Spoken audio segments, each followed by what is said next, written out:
I'm Caroline Lim. I use she, her, hers pronouns. I'm a junior at Hillsdale High School.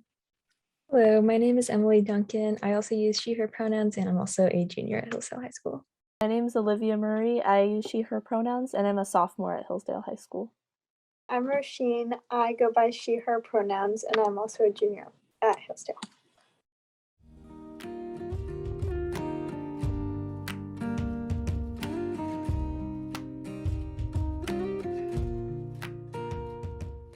We've kind of spent our entire lives growing up learning about climate change. We've kind of heard about it distantly, and we learned about it in middle school.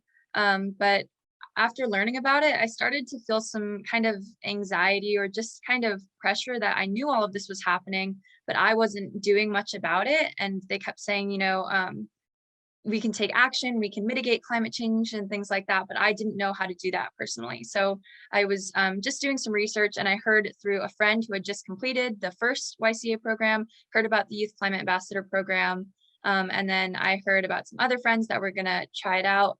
So I decided it would be a good place to start. I feel like I was kind of one of those people who was in a bit of climate denial at first, maybe. Like I heard a little bit about it at school, but I didn't think that I really had to do anything because I thought, oh, it's not my problem. It's not something that I'm gonna have to take care of.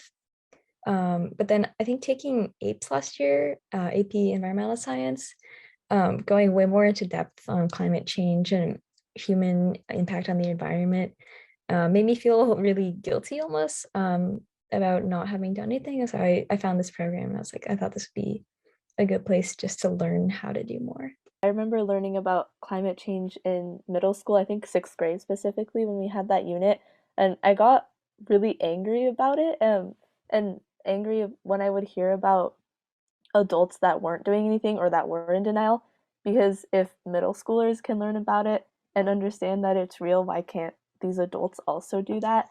And I before I joined YCA, I had done some things on my own for like environmental action, but I wasn't part of any group really. And I knew that being part of a group that had a more of like a structured format and being able to collaborate with people like that would be a really cool experience. And yeah, I just wanted something that was more structured where I could really measure the impact that I was making.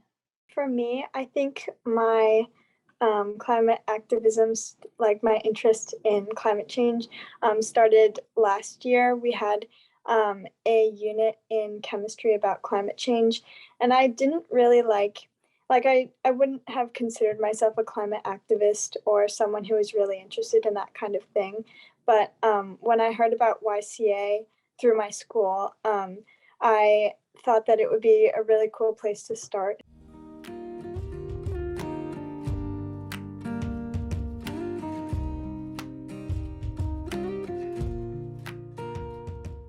Our research project was on food systems, so we kind of wanted to continue that topic into our community impact project.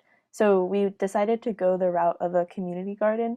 We kind of started that research project, and we had this really little formation of an idea of having a school garden. We entered it into the solutionary fair at in San Mateo County, and we ended up winning runner up, I think. And that kind of gave us some confidence and bolstered that idea. And then when YCA provided the structure and the means and the funds to make that a reality, we decided to work together to make that happen. So basically what we did was we restored a community garden at a local elementary school. So at Meadow Heights Elementary School, which is really just down the street from our high school, we helped restore the really overgrown planter beds there, and we turned it into a functioning vegetable garden. Emily, Roisin, and I all went to Meadow Heights for elementary school, and then Caroline was in the same school district. So that was a really cool way also to kind of give back to the school. We started last September, I think, and we're still working on it now. So we've been meeting roughly twice a week, most weeks, to still do some garden maintenance and work with the kids. And then we've also been leading some educational workshops. So we talk about all kinds of things, gardening, but also we talk about climate change and sustainability and waste management, recycling, compost. So we plan a couple lessons each week, and we gotten to work really well with a certain group of kids that go to the annex. So we've gotten to know them really well. Last season, after we planted and harvested our vegetables, we donated them to the Samaritan House.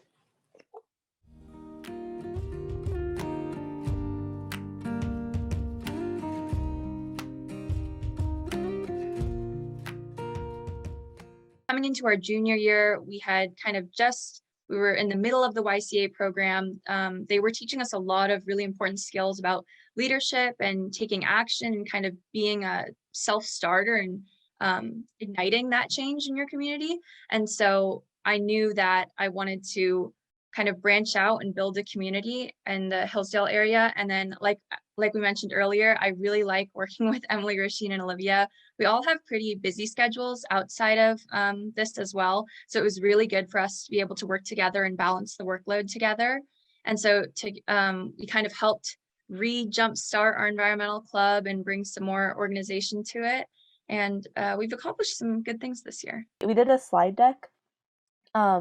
I think it was just generally about climate change, but it might have been a more specific topic. And we had people from the club go and present it to different classes and then try to recruit people from the club for our club also. So that was kind of like a cool educational part. And then also most recently, a good amount of people from the club, we all went together to the climate strike. And that was a really big accomplishment for us to like organize everyone to come together and meet and go to that. The environmental club is a really good way to kind of get other people from our school to start getting involved in climate activism and start becoming more aware that this is such a big problem, but there are things that you can do about it, and there are groups that you can join to make an impact.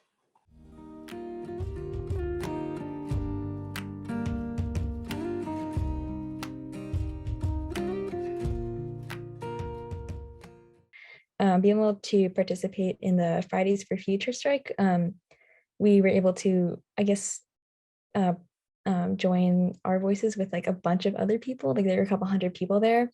And then there were also similar marches all over the world. And so collectively, even though we didn't really do that much, we just showed up with our posters and took the train over there and walked around for a bit and did some chanting, I guess. I guess people all over the world were doing that. And so people all over the world were hearing that too. It was just overall a really interesting and informative and empowering experience. I didn't realize I knew that a lot of people were really passionate about climate change activism and wanted to do something about it, but it was really inspiring to see so many people, especially so many young people, go out to strike. And even beyond that, I learned so much about how it's connected to other problems like racial injustice and what companies exactly are supporting and not doing anything to mitigate climate change and are just making the problem worse. So it was really, really cool to be a part of that.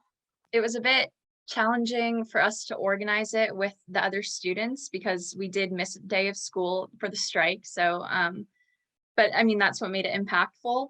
But getting our entire group organized, and we even had somebody who's not in the environmental club come and join us. So getting some publicity out there, and then getting a teacher to come supervise and kind of organize, to get all of our parents on board as well. That was a bit tricky, and I think that was the most technically hard or difficult part leadership wise. But I agree that it was a really eye-opening experience. I've never been to a march or a strike or anything like that. So it was really unique. And I think that burnout or kind of feeling discouraged especially when you're working in climate action, it's it needs to move quickly, but sometimes it doesn't feel like it's moving very quickly. That can be a bit discouraging.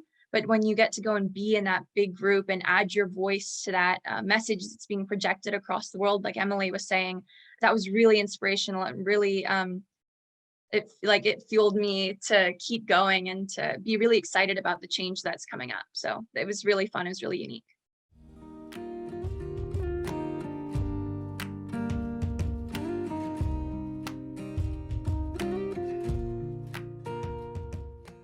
our community in the Bay Area especially is in a really, and students are in a unique position that we have access to levers of power.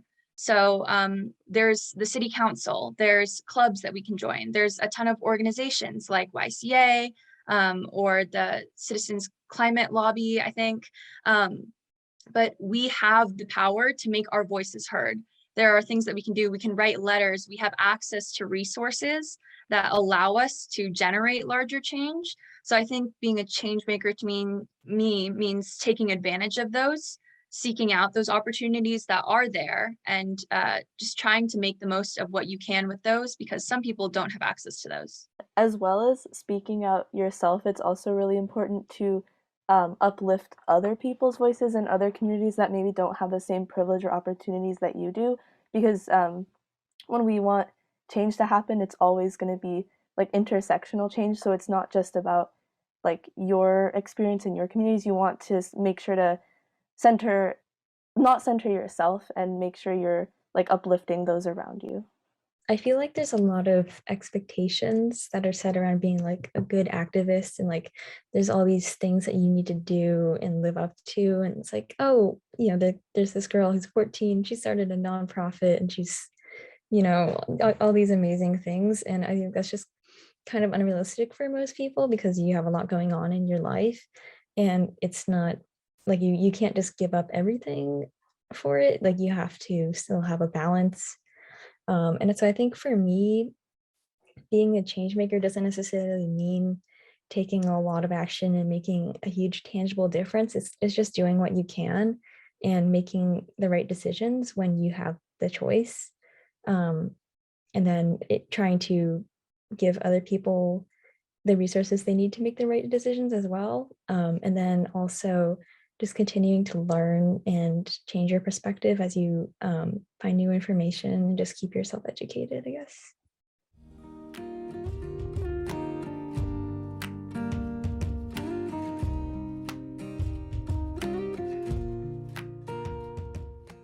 Be open to changing your mind and hearing things that might make you uncomfortable and hearing things that maybe you're not used to hearing, because if you're like a person in a position of power, like a school leader especially, being closed-minded and just making decisions based off of your perspective and what you think is not going to benefit anyone around you who has a different life experience from you. So listen to the people around you, listen to the students who are sharing their perspectives and sharing their thoughts, because that's going to help make meaningful change for everyone. For school leaders in particular, I think it's really important that we have conversations about climate change and that it's included in our curriculum, because otherwise I think people just awareness in general is the first step towards any progress. Whenever we talk about it or we're thinking about making actions, I feel a sense of urgency, or a kind of, not like rushed, like it needs to get done as fast as possible in like the worst way possible, but just that it's really important that we are having these conversations. It's not like, oh, let's push this back a few years, we'll let the next people take care of it. It's like, no, we're in the pocket. We're in the time right now, and it needs to be like, we need to keep things moving. It's important to use your voice if you are able to, because a lot of us have like Instagram platforms or some sort of audience that we can reach. So just do what you can when you can, because this is a big problem that not one individual person is going to be able to fix. But if we all try a little bit, then we'll eventually get there.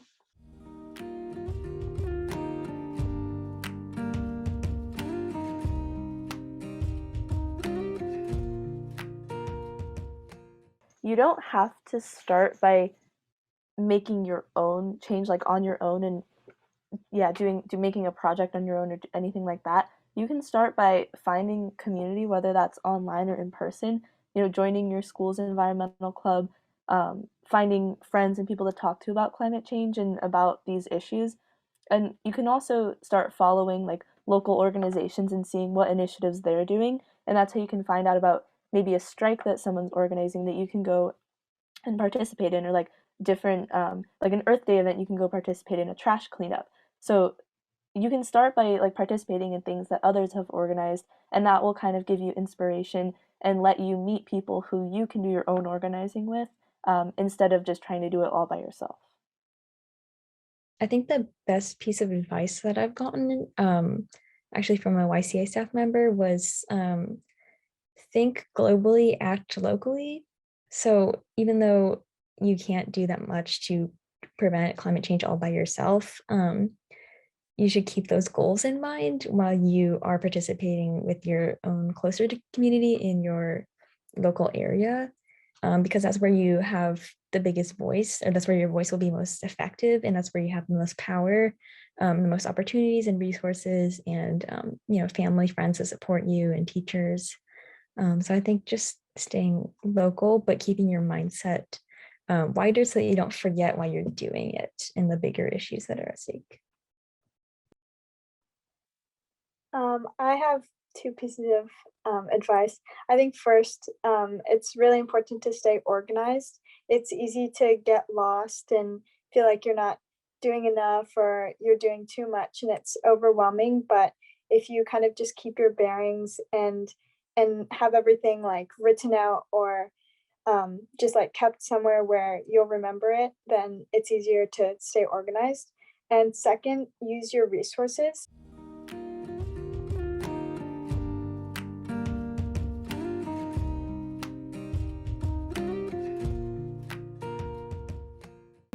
Okay, I think there are two for me personally.